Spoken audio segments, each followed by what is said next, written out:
bronze medal at the U20 World Championships. How does that sound, first of all, to you? Yeah, it sounds badass. Awesome. Well, you had a crazy match, crazy ending. Heck of a fight, 8-7, final score, or 9-7 with the last challenge, right? Yeah. Take me through those final sequences and how you keep your composure there to get the job done at the end. I knew that he wasn't gonna be able to really get some real straight on shots on me. I knew he was gonna try and slick his way into stuff, and it worked a couple times. But I was just trying to keep head down, good position, and at the end there, I didn't even really know what the score was, but I was confident that I'd come out on top when it came down to it. So I was watching you throughout the weekend. Bit of a revelation for me, honestly, as I'm watching. I'm like, man, this guy's freaking lighting it up. You're just throwing. You got a great single leg. You're hitting all sorts of people, big moves, high flying. I mean, talk about your style a little bit, and then also talk about just sort of flew under the radar here and won a world medal. yeah, I appreciate that. That means a lot. But I think I really like my style. I think that at least compared to the folk style season, it's really a grind where I think a folk style D1 match is the biggest conditioning test in the world almost. So sometimes it's really hard for me, but with that practice, Americans usually just come here and wipe out the competition just through their conditioning. So even though that's not really what you think as my greatest asset, and back home, when it comes to here, I do have pretty good conditioning when I line up against these foreigners. But other than that, what is my forte back home is just quick attacks, quick post single, quick underhook single, and I can just blast off attacks. I can go 0 to 100 really quick. I think I'm real explosive. I think I'm really strong in positions where I can hold people down. So when I'm attacking both sides of the body, when I have really good defense and good hips, and then when I can go upper body anytime I want to with someone, I think I'm really a dangerous threat. So this is a bit of a different style of tournament, right, than we're used to back home. You got to grind out 4 matches on the first day. You had to reset at the end of the first day too. You took a tough loss there. Did you learn anything about yourself, and what did you have to do overnight to say, hey, I got to come get the next best thing?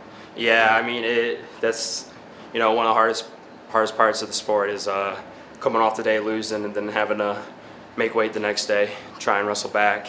And it was a real special moment. I was here, 2 coaches, Fretwell, Adam Hall, and as soon as I lost, I had to put my sweats on and roll in this building. We were the only people there in that building, so you really feel what it means and how hard that stuff behind the scenes really is. And then go back, sauna for a little bit. And, it takes a lot to go to bed hungry, thirsty, and wake up today it's no big deal. Everyone's gonna come for your throat anyways. So, talk to me about your support system back home, NC State, right? You guys have a good crew, coaches here, Fretwell's here, like you mentioned. Talk about your support system, and then what's on the horizon for your program back home.